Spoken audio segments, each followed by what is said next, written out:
All right, you are the host now. I'm just curious, because for Carlos's sake, when somebody's trying to come in and I need to admit them, can you guys see the name or am I the only one who can see it? You're the only Can one. see it.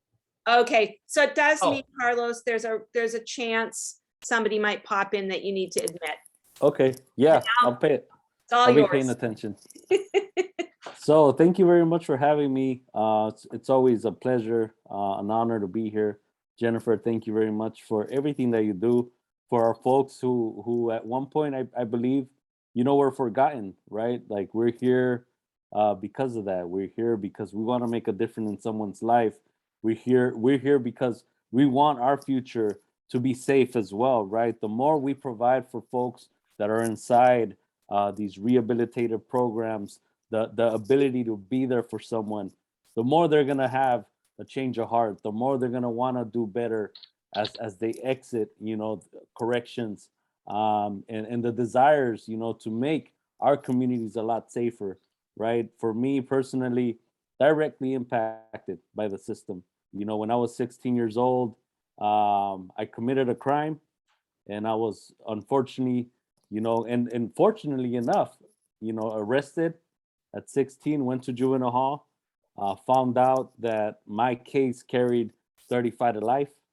And during that time, there was a bunch of people just like me that were facing that amount of time in prison. So for me personally to be here as a free person today, it's a blessing that I didn't get caught up in the web of the prison system, right? So it's its own world, it's its own entity, it has its own issues, as you can see. When it comes to programming, there's a lack of programming in the system. There's a lack of rehabilitation in the system. So I believe groups like this, people like us, make it happen for folks inside, right? We are their glimpse of hope. They are what we call the warrior of light, which for us, it's inspiring to see so many changes, not only in self, but also in the systems that we create around ourselves, right? So at 16, once I was incarcerated, started noticing a lot of different things that happened to me prior to being incarcerated, right? I went through the traumas of childhood. I had a very abusive childhood. My mother was a very physically and mentally abusive person, right? And I think it was because she never knew how to love. She never knew how to be in a relationship. She never was taught to be a parent, right? So for me, I endured a lot of the hate and anger that she had within herself, and that was my path during the childhood, right? So soon after that, I took upon the streets.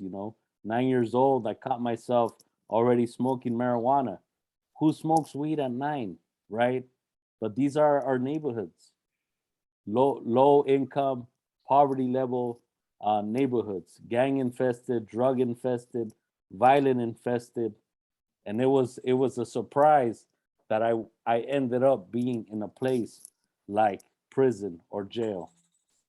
It was a surprise to be, a dope addict at 12 years old, 13 years old, right? And that was my path. Now we have an ability to change that for other folks while they're incarcerated. So at 17, I ended up taking a 12-year plea bargain where, yeah, I went straight to a men's prison at 17 years old. And for me, that changed the directive of my of thinking, right? Now I had to grow up. Now I had to mature, And at one point, I thought that I was gonna go home and go back to waking up every morning, going straight to the fridge, getting a bowl of cereal, putting my fresh milk. That was all gone, So I missed a lot of great years of my life incarcerated. I ended up doing 11 years.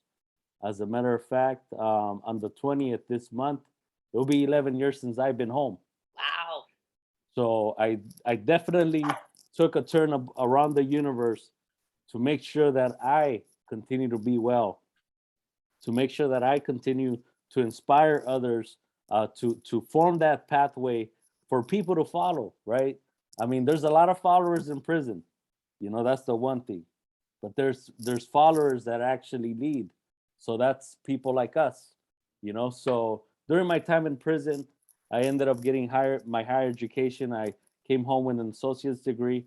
I also came home married to my childhood friend that was part of my journey, right? And we also conceived a small child, my daughter Clarissa.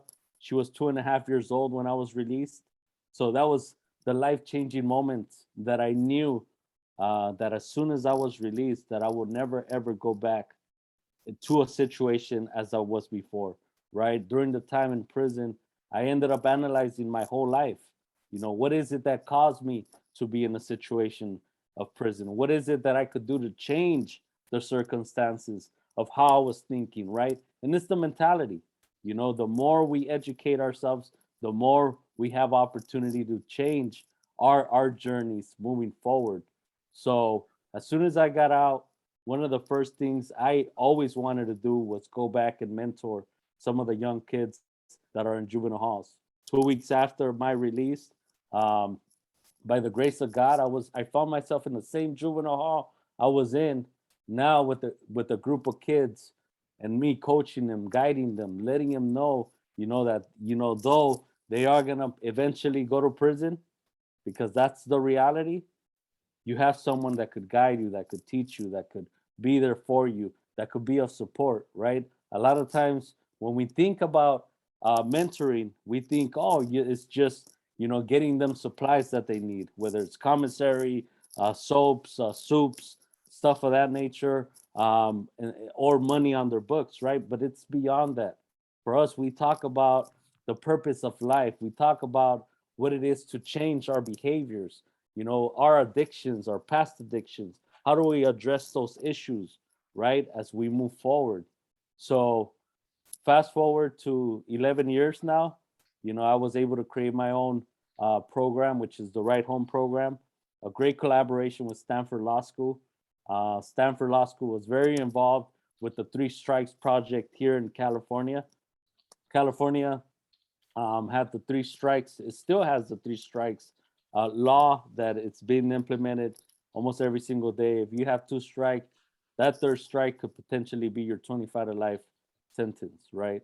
The problem was that a lot of the folks that received the third strike for petty crimes, nonviolent offenses, stealing a pair of socks, stealing pizza, having drug paraphernalia. And we also learned that most of the individuals that received the third strike had actually substance use issues instead of crime or prison or being incarcerated issues. So the prison system here in California does not address any type of treatment, any type of rehabilitation when it comes to substance use. And that is the reason why that law was overturned. Since then, since 2013, we've managed to pick up well over 5,000 individuals. That for us here in California means two prisons that we've been able to pick up and bring home safely.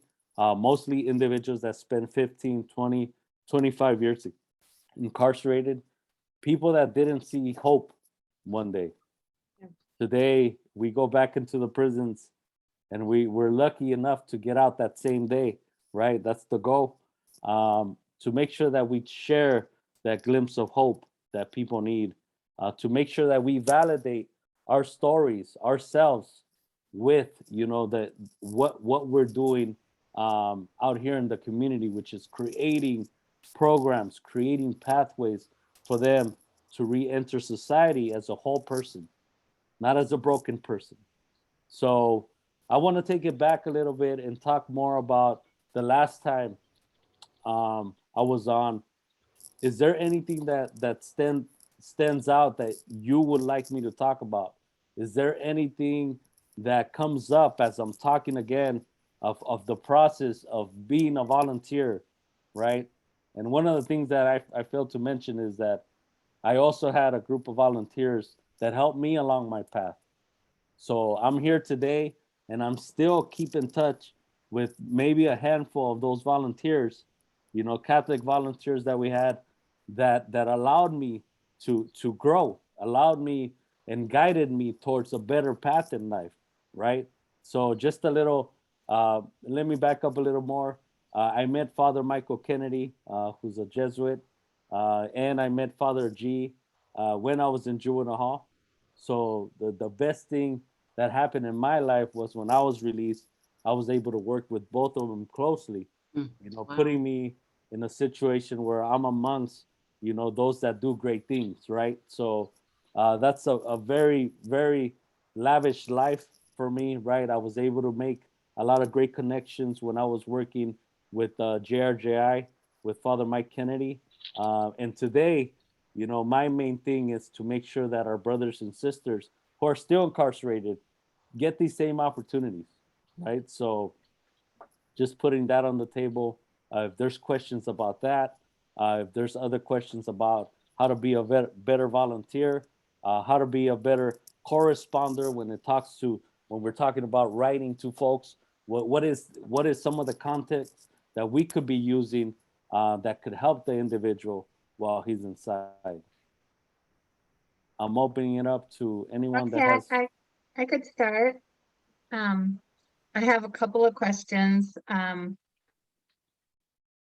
When I read the book by Father G, I was, just grateful that there's so much help there in Southern California with the homeboys for people getting released. Is Jennifer our Northwest, equivalent, or we don't have like homeboys here? So what do the people that are released up here in the Northwest, do we have any sort of equivalent to that, or we're just trying to start to grow that through Jennifer's work?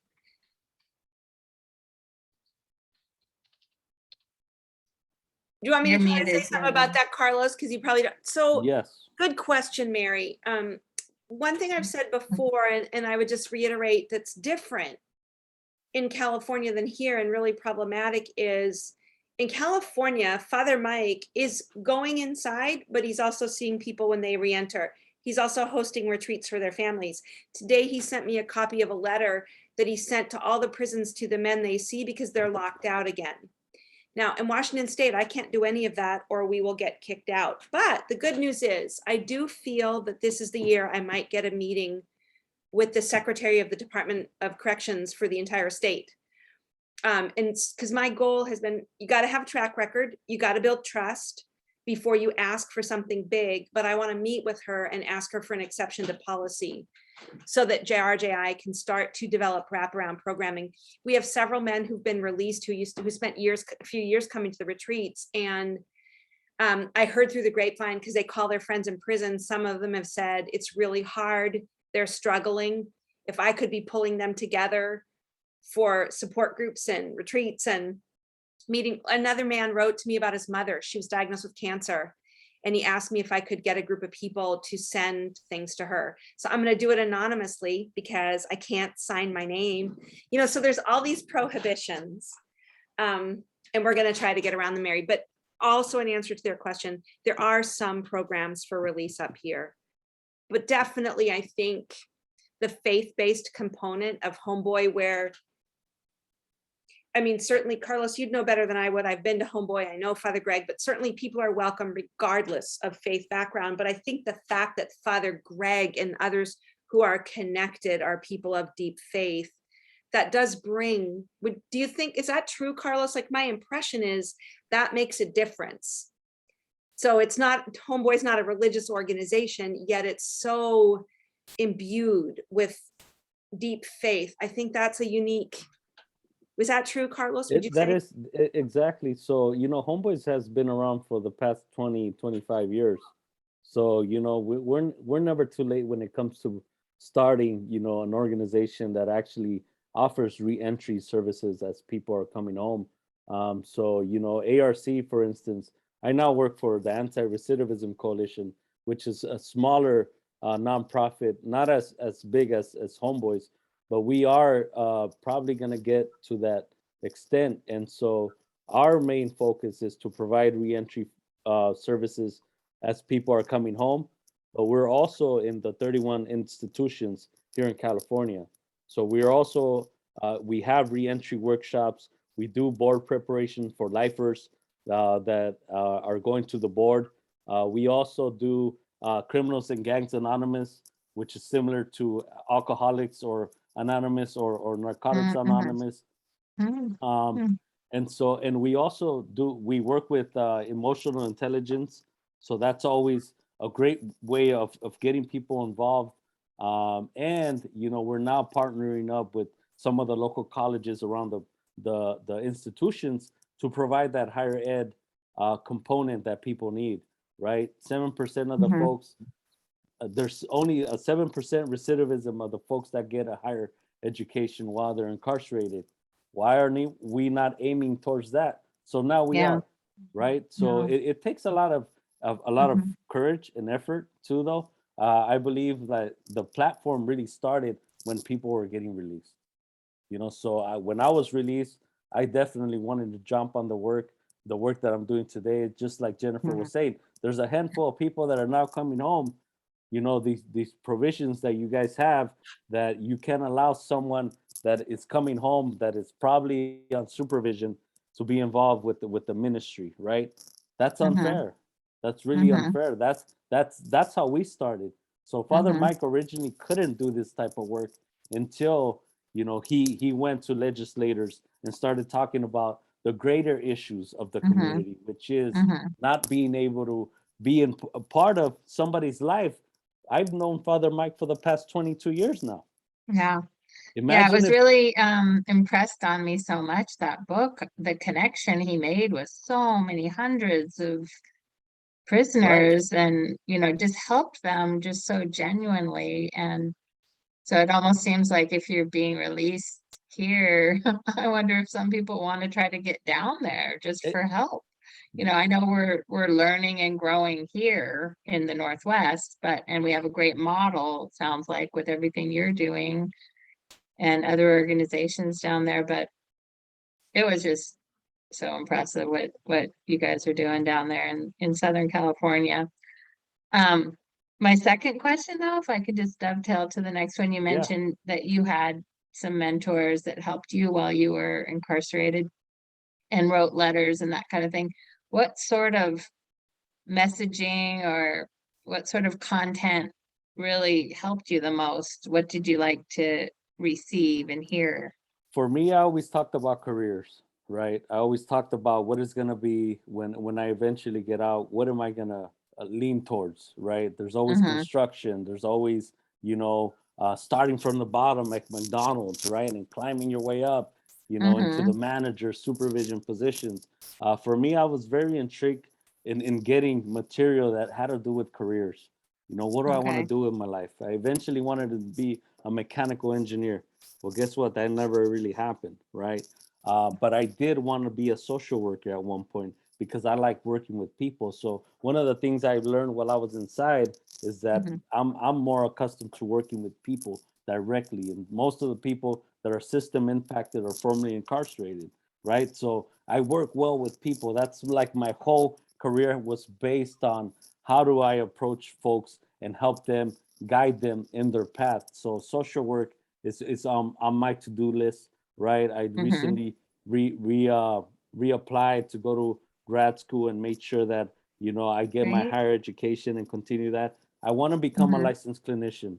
I Yeah. want to be Yeah. able to hold groups for folks that are coming home, because therapy Mm-hmm. is a huge part of the healing process for folks. Mm-hmm. And what Mm-hmm. better than we doing it collectively as a Mm-hmm. community? So Yeah. those are my primary goals right now, because I, Mm-hmm. I I obviously feel like healing is a big component to this trauma that people have. Yeah. So Well, you're obviously really good working with people, and you'll make a great social worker. My the Ryan, the guy I correspond with, he's sort of an entrepreneurial type. So I there think you he go. already knows what he wants to do when he gets out. He was already a successful business person. So beyond career stuff, I mean, he doesn't really ask for any advice in that way. I wouldn't really have any for him. I'm not really sure sometimes what would be helpful for him, other than just to, be positive and encourage him and commend him for his attitude and all that he's doing, but beyond the career stuff, did you have anything else that was helpful for you? Books were helpful. I'm not Books? sure if you are all allowed to send books, but books are I what don't think so. Can we just? fascinated. Well, yeah, last year I told people that everyone could send a book for Christmas. Oh, okay. But if you send a book, you have to check what's current, which way they're accepting it. You can't send it personally. It has to go through either Barnes and Noble or Amazon. Oh, okay. And the DOC will open it and they will deliver it without, like, there's no point putting a gift message or anything. Because what they'll do is they'll take it out of the packaging and they'll deliver it. So I told people, if you send a book, and I encourage not like constant, but if you were going to discuss a book periodically, that I would also write to them and say, there's a book coming for you. Keep an eye out from Amazon or Barnes and Noble, and this is the title. And Okay, then I'll talk to you later about how I can do that. Amy wants Yeah. to say something. I think that varies. I think that varies from prison to prison. It's different. What's different, Mimi, is you and I can't do it because we go behind bars, Oh, but writers can do it. But I don't encourage everybody to do it. This group is different because you've been doing it for a while and you know it's appropriate. So when people are new to it, I say don't send anything right away. To get to know the person first, because once in a while people aren't clear about boundaries. But in this situation, so yeah, that's why last year people had been writing for a while. I said, yes, you can send a book. And just so you know, Mimi, I checked it out with the prison and the system. But what can vary from prison to prison is which booksellers they'll accept from. So yeah, we can talk about it more, and you just have to, it has to go from an independent bookseller. That was probably true in California too, wasn't it, Carlos? Right. Yes, correct. Yeah. Same situation. So it was always great to receive that one book that you always wanted to read. The Father G books are very, Yes. famous inside. I mean, those are books that get passed around, right? So so that was the good thing. Any of the material from Father Mike is also very, very good to have.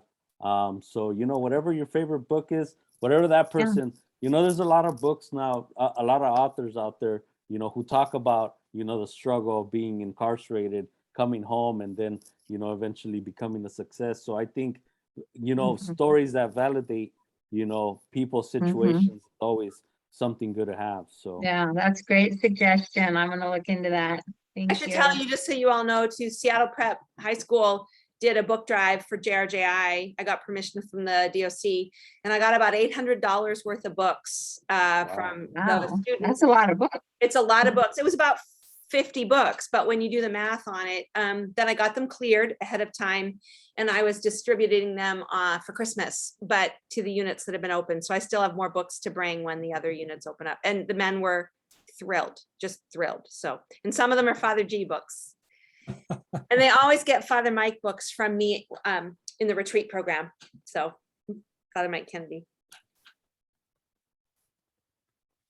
This is just kind of an odd sharing, and I was reluctant to even talk about it because I can't remember if it was 60 Minutes or, what program I was watching, but it was a program about a prison in either Maine or New York or Chicago. I can't remember, but the point of it was some philanthropical person had donated a ton of money to this prison facility where they were able to provide programs that really trained people and brought such satisfaction and a sense of accomplishment to the inmates, and even long timers that had been in there forever. They were contributing to society and making furniture that was being sold or whatever. But I just was so inspired by that. And when we talk, I mean, I just don't, there seems to be just a lot of diversity, from place to place, and what can be done. And I don't know if there's anything that can be shared about that, so I think definitely having been I had a role as a director of development and the philanthropical ways of changing the narrative for a lot of folks, right? So now, there is opportunity to end mass incarceration. So one of the biggest issues here in the United States was incarceration. It still is. Most of the people, 1 in 6 African Americans, is eventually going to end up in the system, right? So that has to change, right? Yeah. And it starts again. What kind of connections are we making with our legislators? What kind of connections are we making with corrections to make sure that we are putting the appropriate people in place to make these differences, right? So I definitely know a lot about what that movement looks like. For me, fortunately enough, when we started the Right Home program, we were able to go nationwide and pick up individuals throughout the whole United States, because most of the individuals that were awarded clemency were people that were in federal penitentiaries. And again, federal penitentiaries, if I'm from California, they are going to send me to Seattle. They are going to send me to Maine. They are going to send me to Texas, right? So you could be as far away as you could be from your families to continue that cycle of punishment, right? So I think the focus today is we have to start shifting, that cycle of punishment to a more comprehensive way of dealing with people that are in prisons. Is that more done on the state level or Every state is different. Yeah. So, for us, we're very progressive when it comes to our laws that we've been able to change. I'll give you a great example. I was tried under Proposition 21 in the year of 2000. During that time, every single individual that was a juvenile that committed a crime, that's a violent offense, had would go directly to adult court. So I was prosecuted as an adult, though I was a teenager. So wow. today, we've actually managed to change that law. Proposition 57, which again California's voted in, does not allow any teenager, anyone under the age of 18, to go into an adult type of a court setting. So you can no longer try a juvenile as an adult, which for me is a huge accomplishment. The cycle of incarceration stops here, right? We've actually been progressive enough. We're shutting down all the youth authorities here in California. So Wow. now, we're gonna deal with the community as we deal with the community. Whether it's having campuses that are gonna be open, we do have juvenile camps that are gonna be closing down as well, and we're gonna be more involved. We're gonna have vocational training. We're gonna have higher education. We're gonna have In the therapy prisons. and counseling in the facilities Yeah, yeah, with trained individuals, yeah, right? that's And super. and also we're trying to remove probation altogether, Yeah, because that is really where everything happens, right? It's because of probation, because of the way their training is set up to be punitive, right? So now we're moving into a more compassionate way of treating people that are incarcerated. So Carlos, can I say something here, because it will be an important, I think, answer to Julie's question as well. So you received an email from JRJI that went out on Monday. If you haven't seen it, check your junk file, but it's inviting you to participate in this film education and action about the film called Since I've Been Down. Little fun fact that Carlos probably doesn't know is actually Washington State was the first state to bring into being the 3 strikes law. We implemented it first. We also don't have parole at all, and different than the bad side of our having no parole means people do their time. So if you get 25, you're doing 25. There's no incentive for good behavior in Washington State. We also don't have any guaranteed clemency hearings.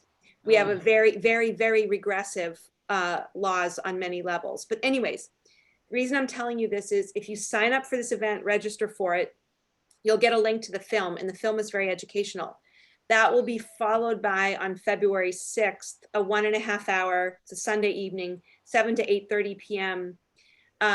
Gathering with the filmmaker and this man, Monty Carter, who's extraordinary, who's still behind bars in Washington State trying to get clemency. He was in a gang since he was 11 years old. yeah, just an unbelievable story, the kind of person Carlos has been talking about. Kimonti is going to be on the call as well. He's going to call in from prison to Gilda Shepherd, the filmmaker, and they're both going to talk with us. And then we're going to break up in small groups and talk about the impact of the film. And just so you know, then it's going to be followed by 1 or 2 sessions for multiple organizations in the Seattle area and our constituents to get together on Zoom and talk about what do we want to do about restorative justice, because we're building a coalition of hundreds of people. So how can we use our collective power? And so that would be precisely the kind of place, Julie, that as Washingtonians with leadership who know what the structure is in our state and what needs to be done, that we will come together to talk about how can we leverage our power to start doing more. So all I want to say is I just highly recommend register so you'll get all that information whether you can attend or not, and it's going to empower all of us. And some of the organizations, for example, Mary Smith, when you've been asking about what is out there, some of the reentry organizations, they're not Homeboy, but they're other things. Some groups like that will participate, and we're all going to get to learn more about the opportunities in Washington State to start changing laws and improving our carceral system. So Good, thank you. yeah, and actually then I'm inviting Carlos because people all over the country have seen this, you know, they've been trying, Gilda Shepherd, they've been trying to get this film out all over the country. So any group can host it. Because it's actually, there's a group in Georgia that had a screening of it and then got together and did some work to change laws. And so even though the laws in each state are different, this film is very powerful in pulling the veil, you know, back on the carceral system and what it does to people. Yeah. Hey, you. Carlos, so you know what I'm wondering? I'm wondering, your PowerPoint you said is about 20 minutes that you're going to take us, Yeah. is that Mhm. right? So since it's almost 7, should we pivot to that and then there'd be a little more time for questions at the end? Sure. Okay. Yeah. And Thank you. guys, sorry, I went on and off for a minute because my husband had to go out and I was like, they won't care. He's like, no, turn off your screen. So is the PowerPoint going to be something that I have another Zoom at 7? Okay. Is there a way that I can see the PowerPoint? Yeah, I'm recording this whole thing, Julie. Okay, And okay. so Abby, who helped, will edit this, you know, to the, this time I didn't over record though. We didn't record the check-in. So it pretty much starts at the beginning and I will send out the edited film and you'll be able to watch it there. Thank you. Thank you. And thank you, Carlos. You're welcome. Thank you. Let me get this. In case anyone else is wondering, because it's easy to overlook on the email. Normally we go from 6 to 7, but with these special sessions with Carlos, we're staying till 7:30. If you have to leave, then definitely you'll get the recording.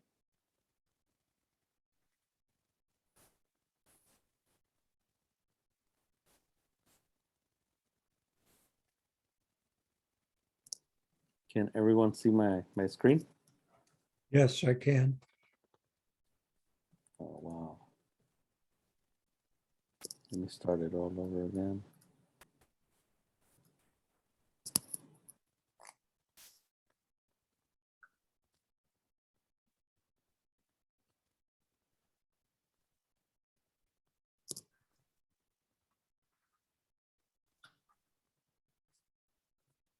It's there.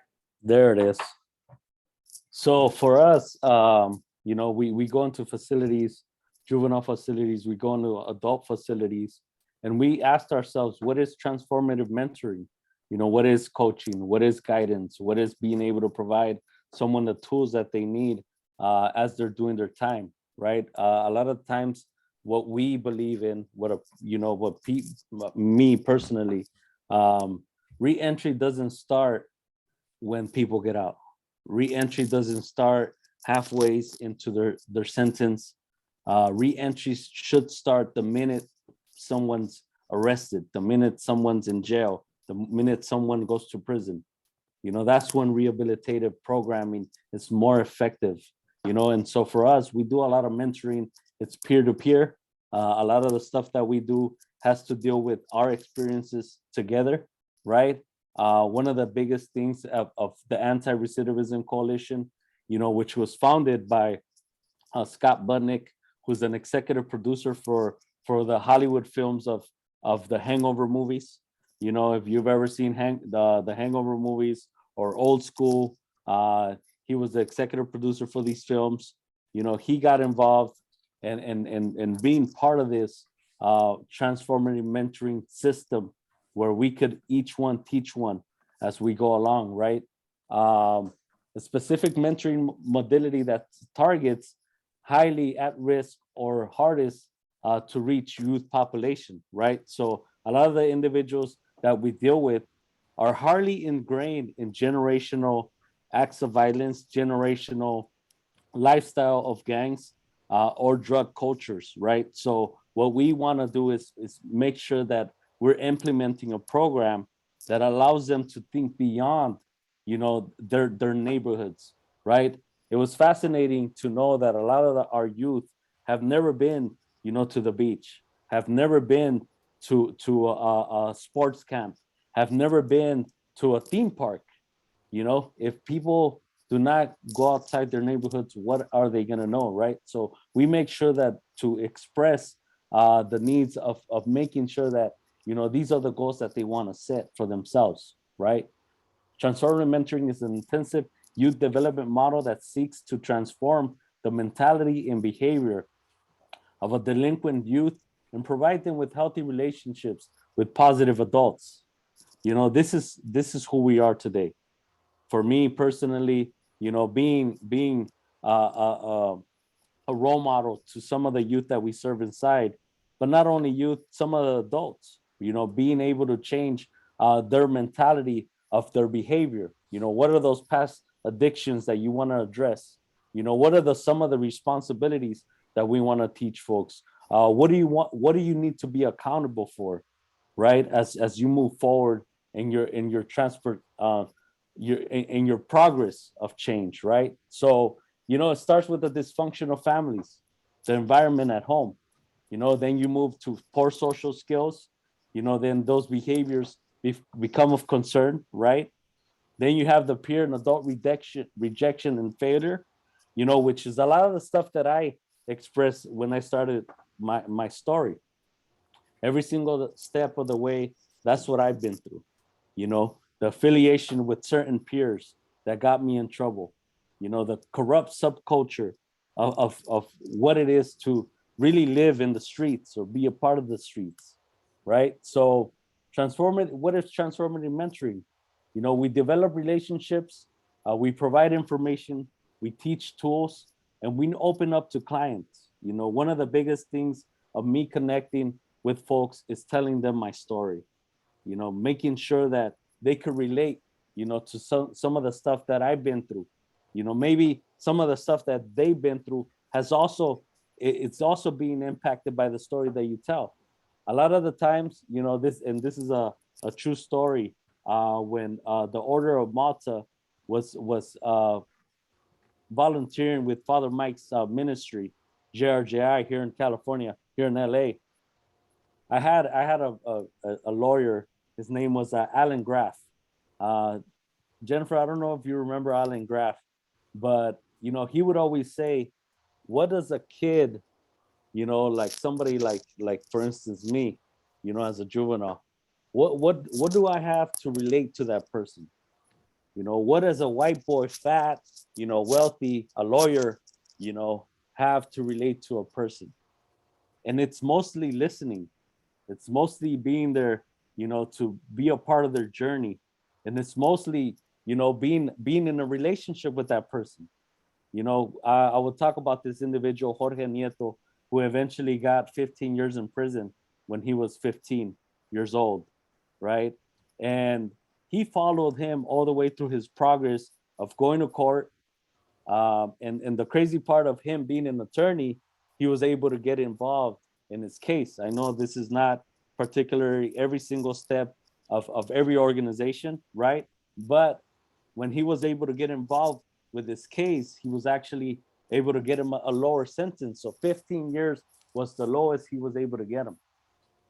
As soon as he went to prison, you know, me and him would drive 3 hours up north to go visit the individual, you know, making sure that we build that strong, confident relationship.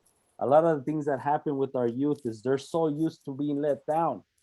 They're so used to being neglected, that they don't believe that, hey, we're going to be there for you, right? Providing information.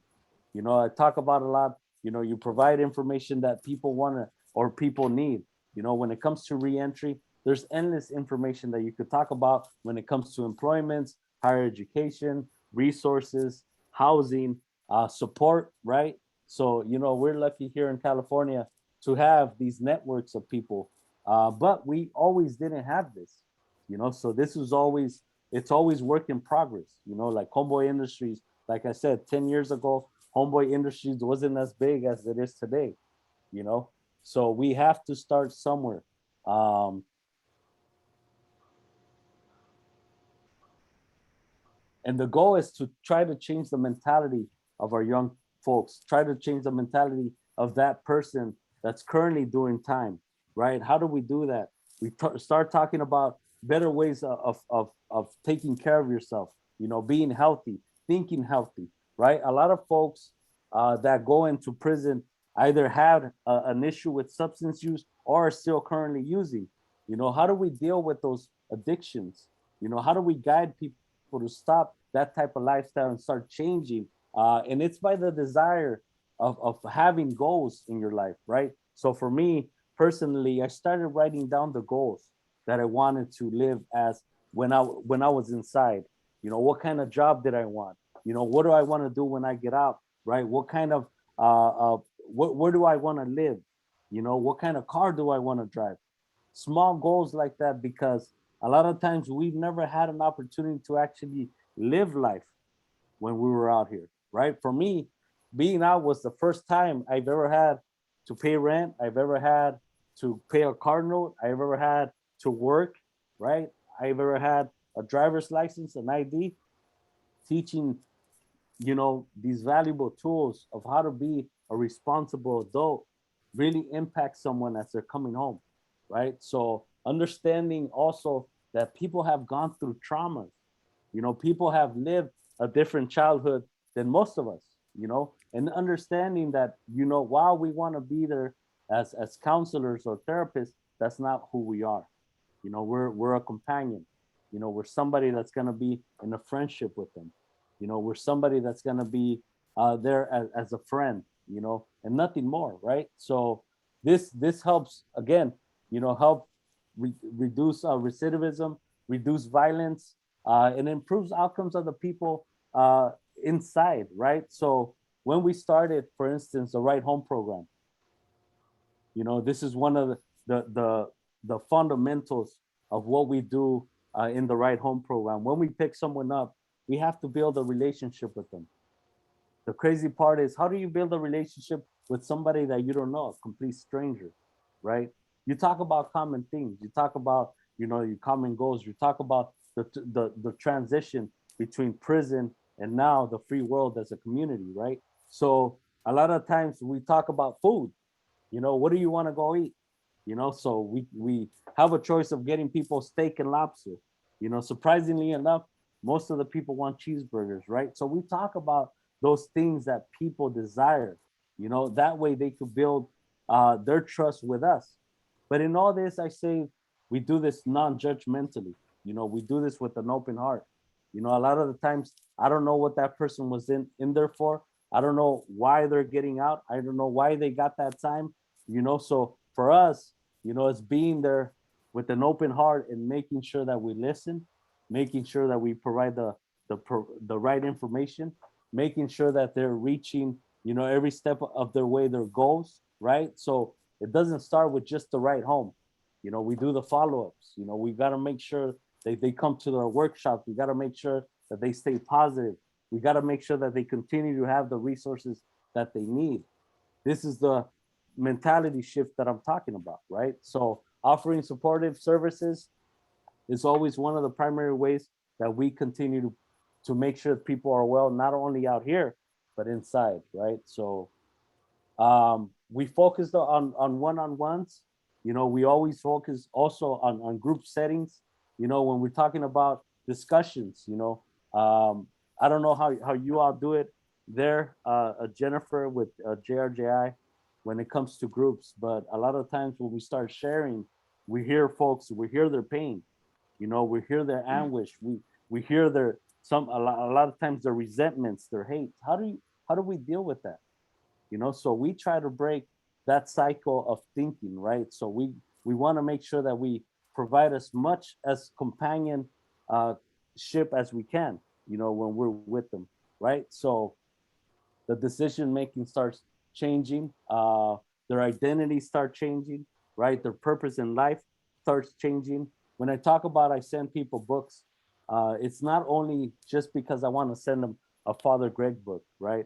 I want them to start finding their purpose in their life, and this happens through conversation. This happens when people start overcoming their own pain and trauma, right? And a lot of things out here, it's not only, the very internal part of it, the physical aspect of it, financial literacy. It's a big huge step, and I put this as an example here, because go ahead, Jennifer. Oh, well, I was going to give an example, but finish what you're saying. There was something I was going to give an example for people, but you finish your comment. Because of the way people want to live out here. Today, when I walk into a store, 2 or 3 items, it's going to cost me $30 versus, when they were actually incarcerated. So we have to talk about the importance of taking care of your finances, right? So go ahead. Jen. Well, I was thinking, just this week on Pray As You Go, the Jesuit prayer app, one of the meditations asked the listener to think about times in our life someone has revealed to us a gift. And as I went through the meditation, I was thinking of almost everything that's ended up being important in my life came through somebody making an observation, and that they may have thought was simple. And so I do think that's a big part of it's a little trickier in letters, but it's definitely part of what we're doing is trying to make observations to help people see themselves more clearly.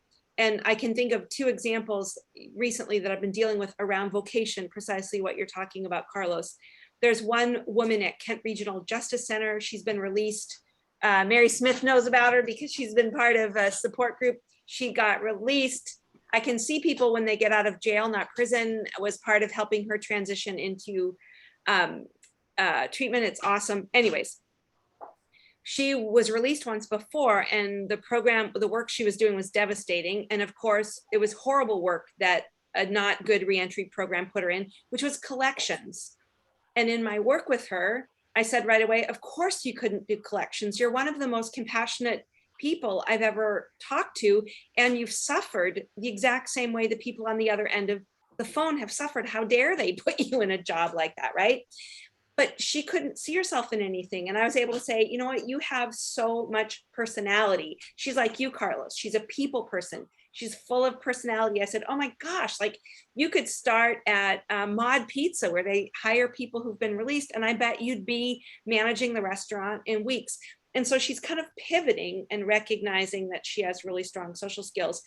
And another man who was in intensive management, which shouldn't be happening, but because he got in a fight, he doesn't have much time left. And he's trained in this tech thing. I forget what it's called, but it's like fixing heating systems. It'll make a lot of money and it will bore the daylights out of him. And one thing I noticed, he's one of the brightest people I've ever met behind prison. And so the feedback I gave him is, you have one of the finest minds I've ever experienced. And he and I would have intellectual conversation after intellectual conversation.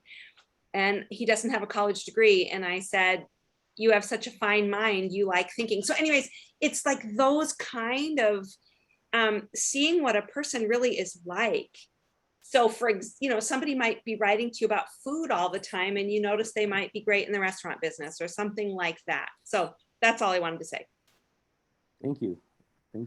And so at the end of this is building trust and rapport with people that really allows you to make a deeper impact with them, right? It's not only about, talking about, stuff that really matters to them, but we're dealing with people that are really broken sometimes, and when that happens, we got to be able to build trust. We got to be able to build a rapport. We got to be able to confide in them, right? And telling us the right stories that they want to share with us. For instance, a lot of times when I run across some of the youth, a lot of the stuff that they related to is stuff that I did in the past myself. right? So it's about making that connection with them. And I want to be mindful of time. So, but I really wanted to share too, real quick, briefly, you know, our organization. So I know you, Jennifer, you heard a lot about ARC and what we do. But if you ever want to go on our website, check it out. You know, we have anything from, you know, meeting our team, right? We have over 70 employees today.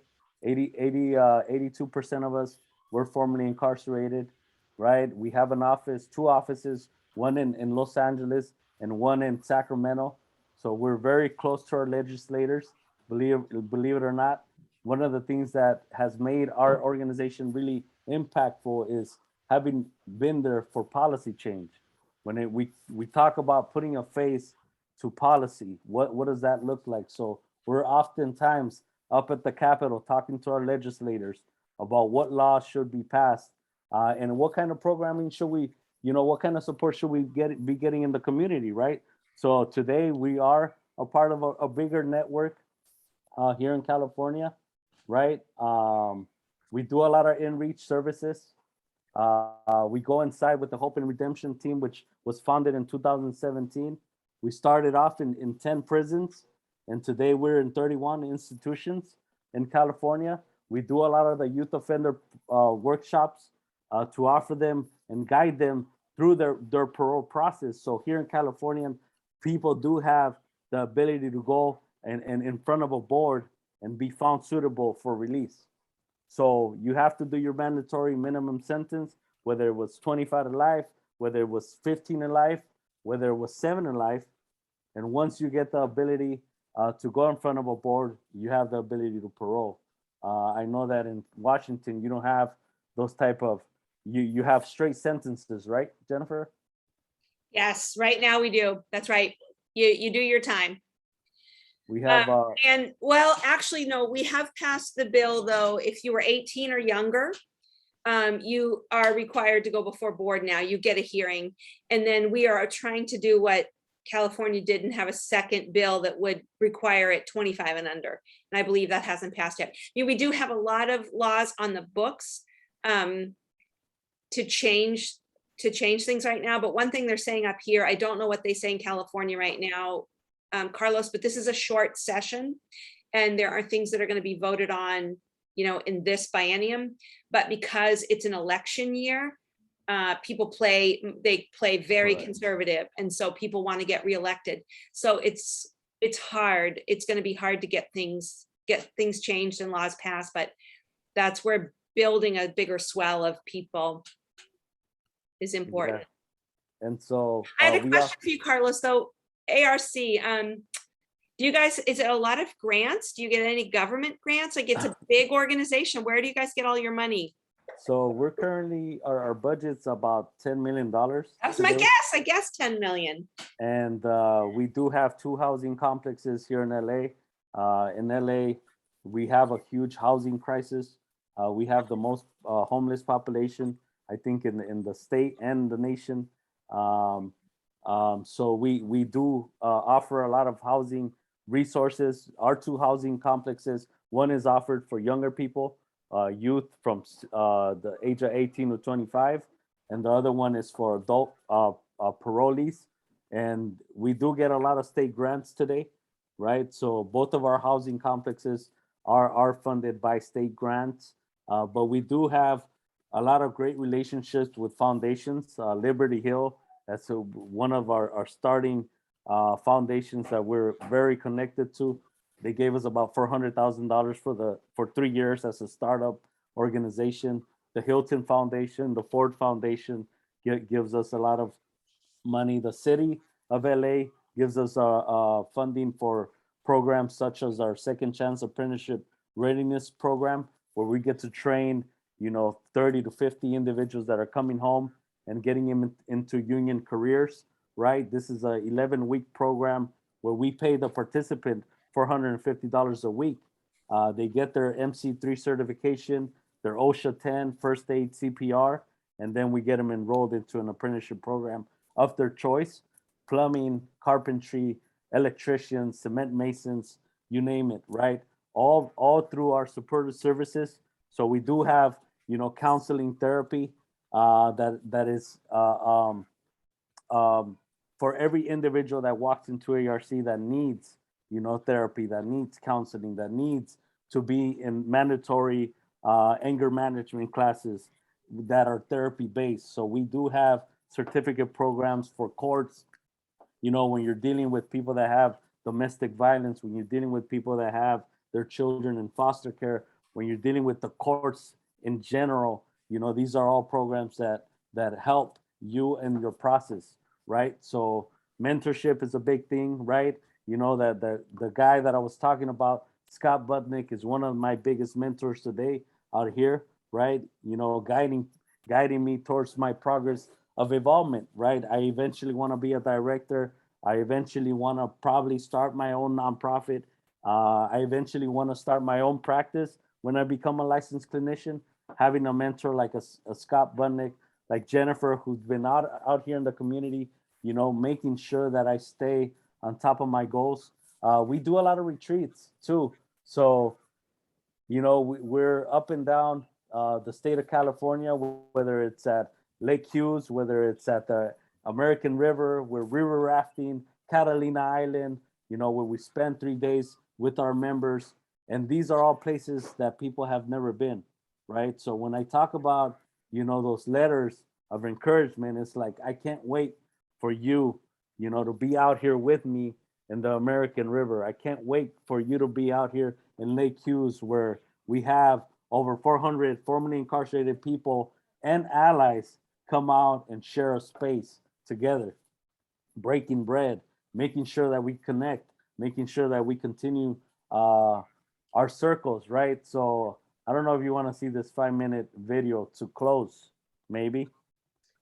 Sure. If we see the 5-minute video, we'll just get to check out with the word and say goodbye at the end.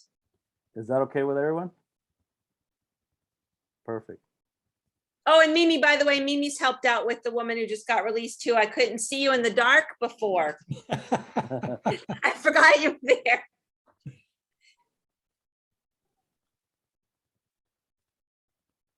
Can you hear?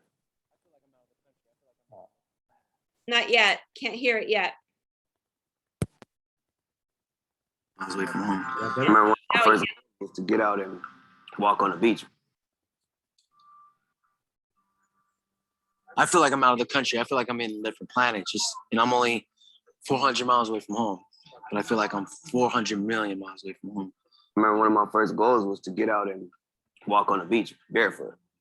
Like for a long time, I would not walk barefoot nowhere in a facility at all. All that past, all that pain, all that doesn't matter anymore. It's just a new day. First of all, you have guys who've never experienced something like this in their lives before. We have many experiences of just, gangbanging, prison, and all these bad things, and I feel that we need to replace those memories with something that's good and positive. Back in the day, most of us wouldn't even be talking with each other. Like me and him probably wouldn't even be talking. He'll be my enemy, and by being here together, it's like those barriers that we used to put it with each other, when it comes to gangs and all that, we let that shit go out the window when we come here. I've never seen anything like this. It's happiness.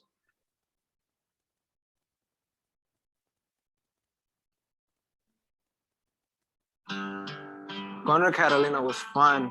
It was my first time going on a boat. I've never been on a boat ride. Well, since it was my first time on the boat, I'm gonna be honest, I didn't feel so good. I was running around. I just kept on moving on the boat because I knew if I sit still too long, I might just fuck something up. So everybody was Snapchatting. A couple of hats was lost. One of my buddies lost his hat out there. It just felt good, right? The water just splashed against you. Just to see the views of, San Pedro, to see the waters and then to see the island and then getting bigger and bigger and bigger and like, oh, damn, we're here, we're getting here. The hike was a 5-mile hike to the campground. Ooh, that was an intense hike. I never did a hike like that.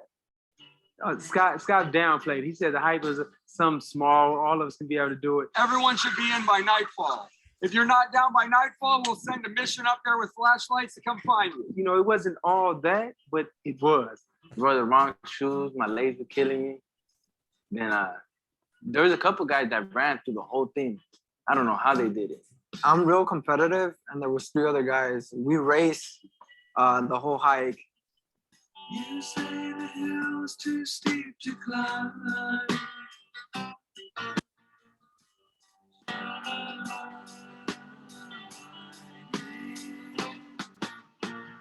When I was doing the hike, I went on top of the mountains and whatnot, and I started seeing like the coast, the ocean, the view, and it's like, you know, I'll take a deep breath, you know what I'm saying, and be like, damn, this is freedom, you know? There's a lot of testosterone because we're nothing but guys. We're always competitive. It was good vibes, but you know, there was always competition going on with catch and flag, football. But as soon as everybody started talking, we back out there. It doesn't matter what pain you're going through, what injuries you got from the day before.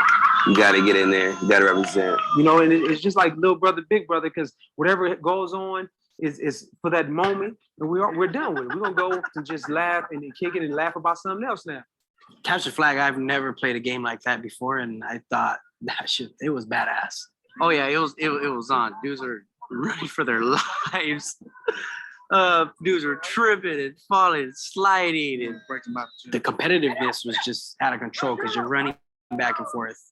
Someone was trying to run at me as fast as they can, and I'm trying to get away as fast as I can. And that's the first time I've been in jail, which they call it, for a good cause. You know what I mean? It was something fun. Jumping off the cliff, Scott encouraged everybody, come on, let's go. We're gonna go jump off the cliff. And it's like, nah, you know, I'm a daredevil, but I don't know about that, right? I had no fear on it. Like I seen everybody else. Like a couple of cats were scared to go.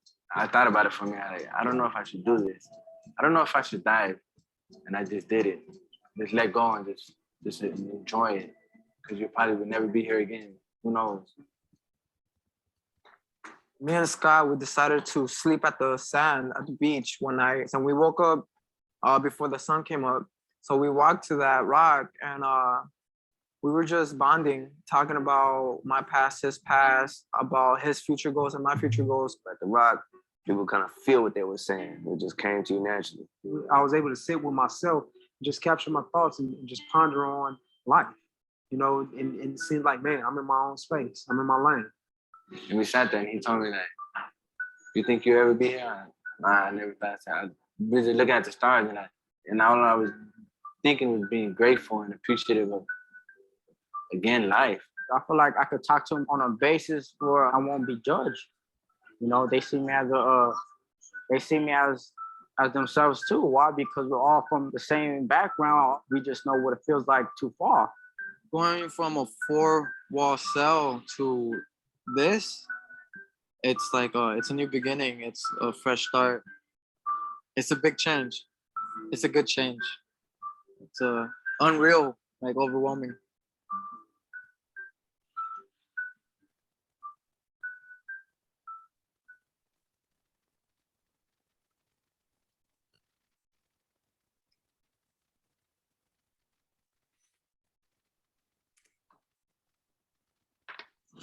Look who's there. He's so big. Adrian, right?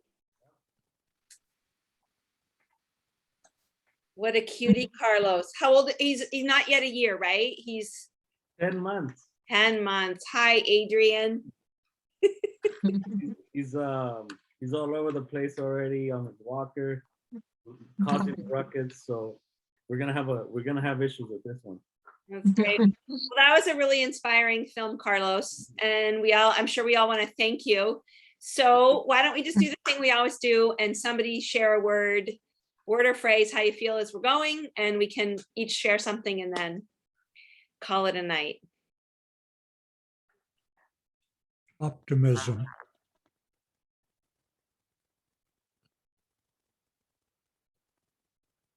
I'll just say, I think we're all the same. It's just these people have fallen, like that guy said. They know what it's like to fall, but they can come back up, and it is very hopeful. Happy heart. I feel grateful to you, Carlos, and I also found that film filled my heart with joy. Oh, present. I always like to be present. no matter where I'm at. So Great. Hey, Carlos, when we say goodbye, could you stay on for just 1 minute? We're going to touch base about a little workshop thing we're going to do together. So Okay, God thank bless you. everybody and Happy New Year. Thank you again. We'll see you soon. Thanks so much, Carlos. Bye-bye. Thank you. hey, Yay. How'd that feel? good. Great.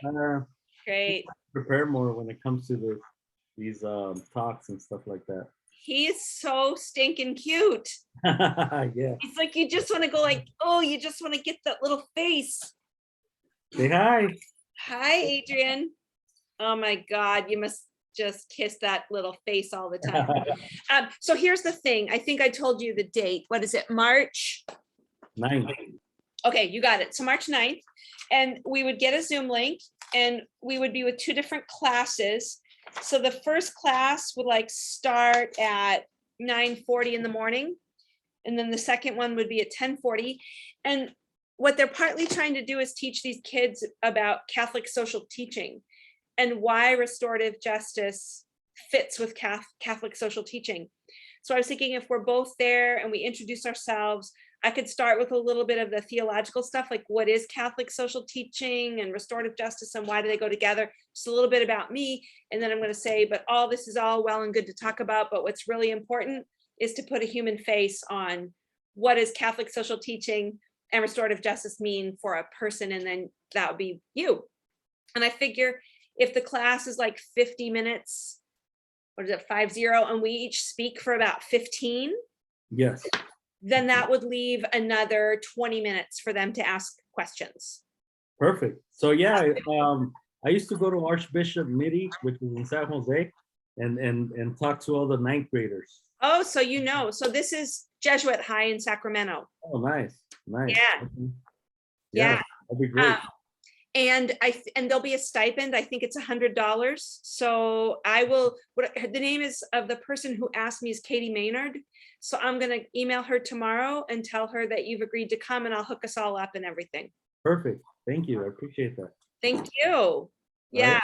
This is great. Hey, I'm going to remember right now, I'm going to forward you, by the way, I'm going to send you a copy of that email about this film, because whatever else, even if you can't come on February 6th, or if you can come on February 6th, we're going to have different small group facilitators, but register and you'll get a link to the film because I think you'll find it a really good film. Okay, great. All right, cool. I've seen it already. You've seen Since I've Been Down? Yeah, I think so. Oh, wow. Cool. Yeah, so good. And the filmmaker has been teaching in the prison where I founded JRJI in the beginning. She's been teaching there for about 10 years. Nice. And then one of the prisons that they show, Clallam Bay, which is completely in the middle of nowhere, they have welcomed our program. We just can't start till COVID gets a little better. But anyways, your son needs you. I'll let you go. We'll talk soon. All right. Thank you again. Bye, Carlos. Bye.